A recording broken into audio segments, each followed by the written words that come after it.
For today's ASMR series video, I'm going to be reading to you in a quiet tone, a peaceful level of voice, not in a whispering tone, but as you would read to your child or to any other lover of literature. We are going to start with Little Women.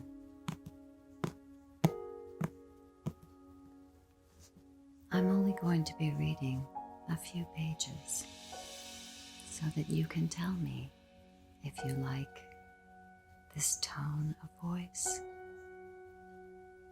if it works for you,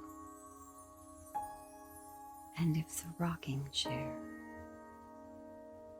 with my gentle rocking brings you all the peaceful triggers of tingles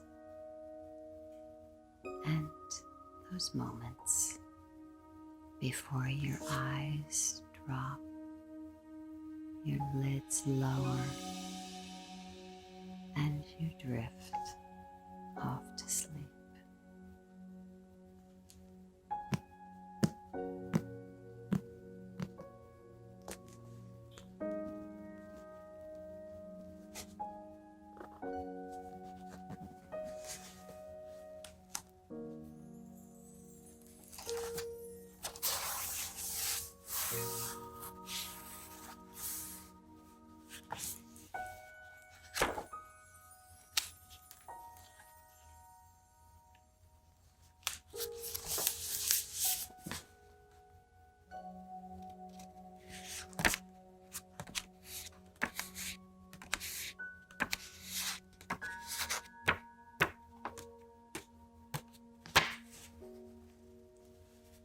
Little Women by Louisa May Alcott.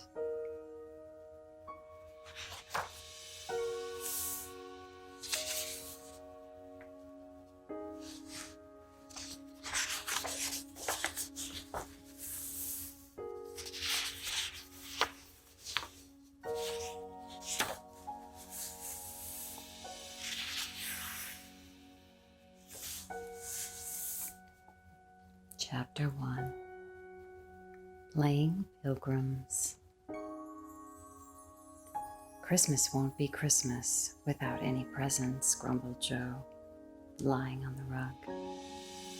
It's so dreadful to be poor, sighed Meg, looking down at her old dress.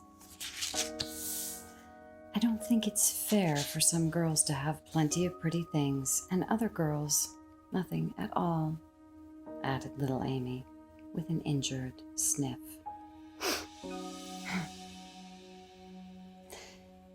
We've got father and mother and each other, said Beth contentedly from her corner. The four young faces on which the firelight shone brightened at the cheerful words, but darkened again as Joe said sadly,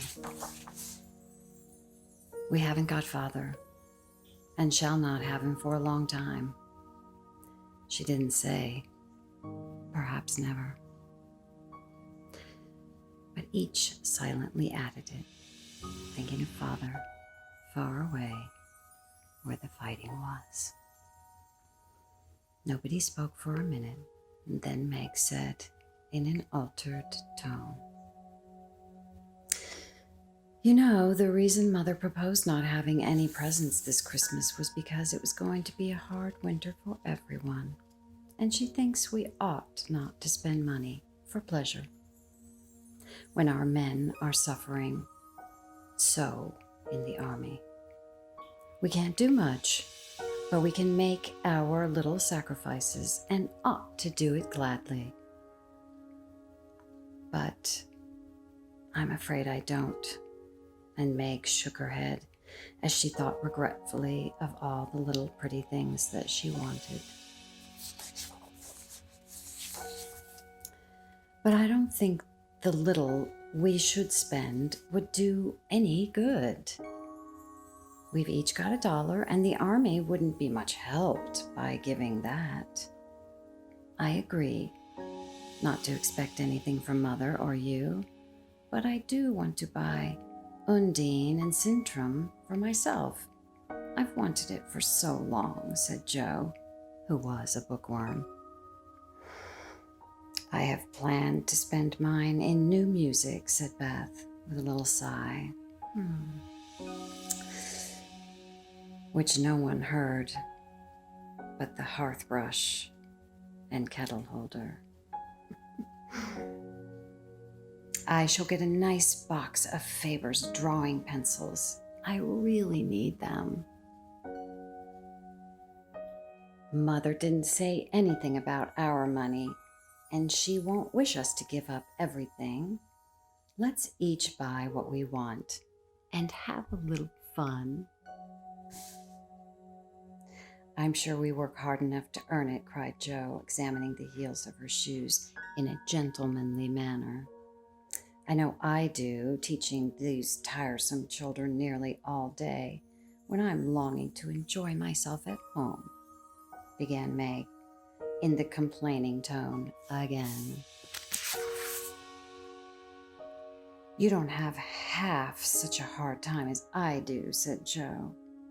How would you like to be shut up for hours with a nervous, fussy old lady who keeps you trotting, is never satisfied, and worries you till you're ready to fly out the window or cry?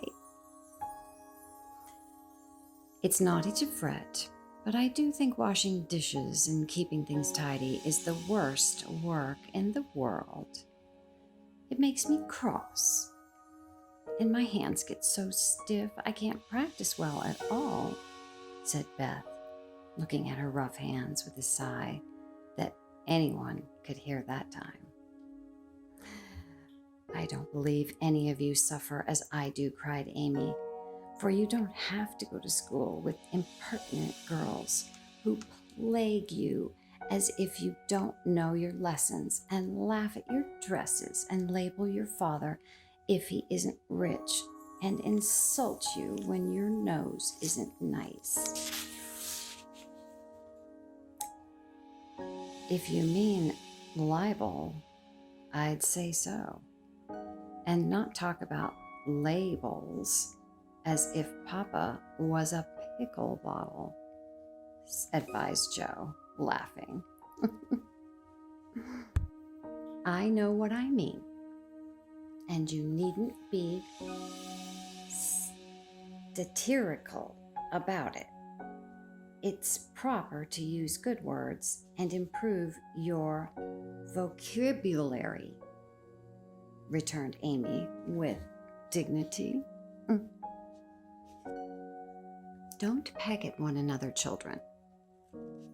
Don't you wish we had the money Papa lost when we were little, Jo? Dear me, how happy and good we'd be if we had no worries, said Meg, who could remember better times. You said the other day you thought we were a deal happier than the King children, for they were fighting and fretting all the time, in spite of their money. So I did, Beth. Well, I think we are, for although we do have to work, we make fun for ourselves and are a pretty jolly set, as Jo would say. Jo does use such slang words, observed Amy, with a reproving look at the long figure stretched out on the rug. Jo immediately sat up, put her hands in her pockets, and began to whistle.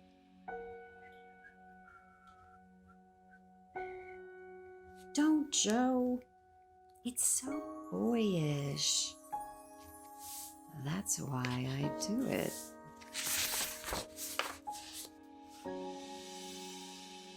I detest rude, unladylike girls.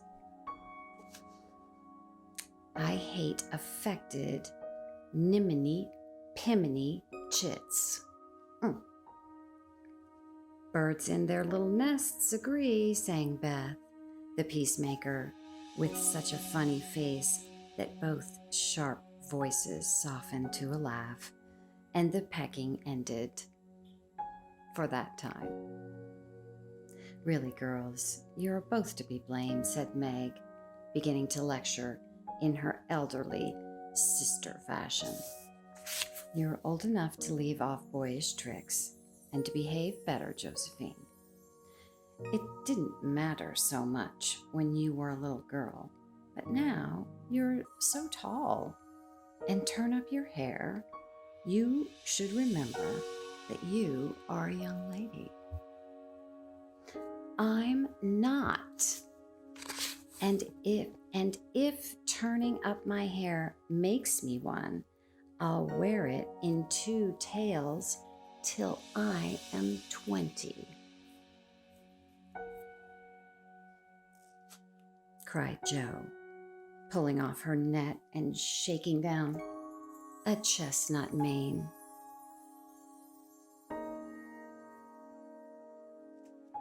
I hate to think I've got to grow up and be Miss March and wear long gowns and look as prim as a China Aster. It's bad enough to be a girl anyway when I like boys' games and work and manners. I can't get over my disappointment in not being a boy. And it's worse than ever now, for I'm dying to go and fight with Papa, and I can only stay at home and knit like a poky old woman. And Jo shook the blue army sock till the needles rattled like castanets, and her ball bounced across the room. Poor Jo. It's too bad, but it can't be helped. So you must try to be contented with making your name boyish and playing brother to us girls, said Beth, stroking the rough head at her knee with a hand that all the dishwashing and dusting in the world could not make ungentle in its touch. As for you, Amy, continued Meg, you are altogether too particular and prim. Your airs are funny now, but you'll grow up an affected little goose if you don't take care. I like your nice manners and refined way of speaking, but when you don't try to be elegant, your absurd words are as bad as Jo's slang. If Jo is a tomboy and Amy is a goose, what am I, please? Asked Beth, ready to share the lecture. You're a dear and nothing else, answered Meg warmly, and no one contradicted her, for the mouse was the pet of the family. As young readers like to know how people look, we will take this moment to give them a little sketch of the 4 sisters who sat knitting away in the twilight while the December snow fell quietly without, and the fire crackled cheerfully within. It was a comfortable old room, though the carpet was faded and the furniture very plain. For a good picture or 2 hung on the walls, books filled the recesses, chrysanthemums and Christmas roses bloomed in the windows, and a pleasant atmosphere of home peace pervaded it. Margaret, the eldest of the 4, was 16 and very pretty, being plump and fair with large eyes, plenty of soft brown hair, a sweet mouth, and white hands, of which she was rather vain. 15-year-old Jo was very tall, thin, and brown, and reminded one of a colt, for she never seemed to know what to do with her long limbs, which were very much in her way. She had a decided mouth, a comical nose, and sharp gray eyes, which appeared to see everything and were, by turns, fierce and funny or thoughtful. Her long, thick hair was her one beauty, but it was unusually bundled into a net to be out of her way. Round shoulders had Jo, big feet and hands, a flyaway look to her clothes, and the uncomfortable appearance of a girl who was rapidly shooting up into a woman and didn't like it.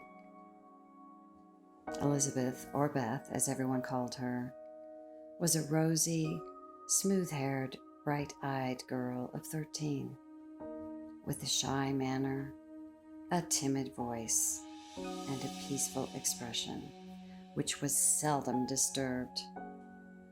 Her father called her Little Tranquility, and the name suited her excellently, for she seemed to live in a happy world of her own, only venturing out to meet the few whom she trusted and loved. Amy, though the youngest, was a most important person, in her own opinion at least. A regular snow maiden with blue eyes and yellow hair curling on her shoulders, pale and slender, and always carrying herself like a young lady mindful of her manners. What the characters of the four sisters were, we will leave to be found out. The clock struck 6, and having swept up the hearth, Beth put on a pair of slippers down to the warm. Somehow, the sight of the old shoes had a good effect upon the girls, for Mother was coming, and everyone brightened to welcome her. Meg stopped lecturing and lighted the lamp. Amy got out of the easy chair without being asked, and Jo forgot how tired she was as she sat up to hold the slippers nearer to the blaze. Those are quite worn out.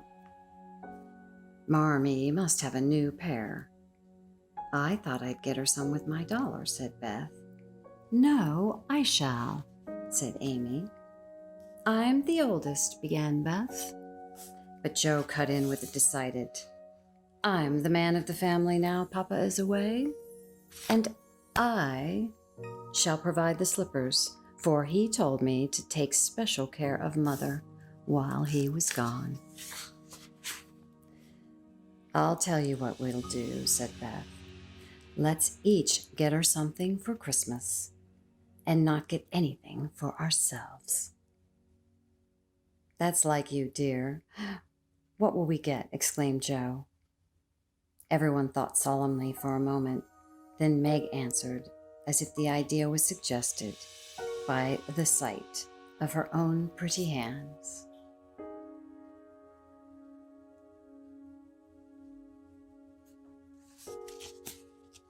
I shall give her a nice pair of gloves. Army shoes, best to be had, cried Jo. Some handkerchiefs, all hemmed, said Beth. I'll get a little bottle of cologne. She likes it, and it won't cost much, so I'll have some left to buy my pencils, added Amy. How will we get the things? Asked Meg. Put them on the table and bring her in and see her open the bundles. Don't you remember how we used to do on our birthdays? Answered Jo. I used to be so frightened when it was my turn to sit in the big chair with the crown on and see you all come marching round to give the presents with a kiss. I liked the things and the kisses, but it was dreadful to have You sit looking at me while I open the bundles, said Beth, who was toasting her face and the bread for tea at the same time. Let Marmee think we are getting things for ourselves and then surprise her. We must go shopping tomorrow afternoon, Meg. There is so much to do about the play for Christmas night, said Jo, marching up and down with her hands behind her back and her nose in the air. I don't mean to act any more after this time. I'm getting too old for such things, observed Meg, who was as much a child as ever about dressing up frolics. You won't stop, I know, as long as you can trail around in a white gown with your hair down and wear gold paper jewelry. You are the best actress we've got, and there'll be an end of everything if you quit the board, said Jo. We ought to rehearse tonight.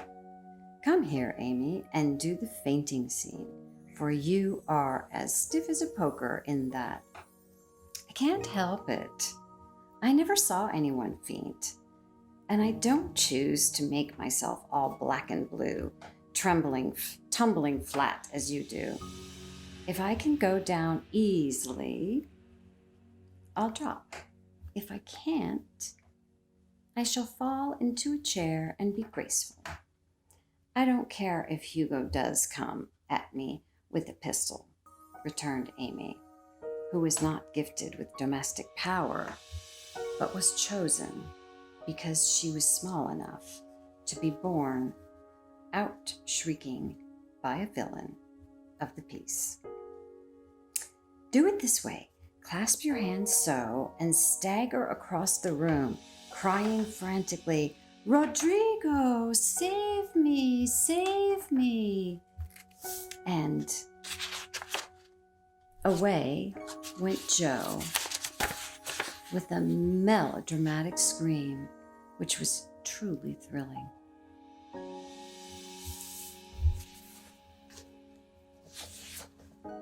That was the first 10 pages of Little Women by Louisa May Alcott.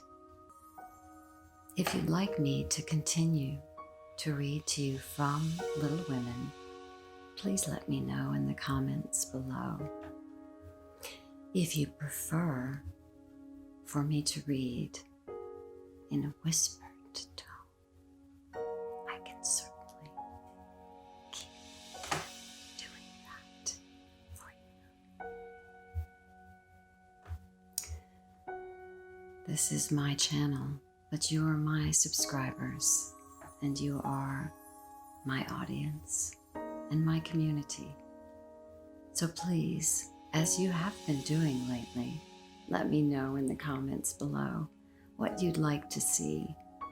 You're essentially my programming director, all of you. And now it's time to sleep.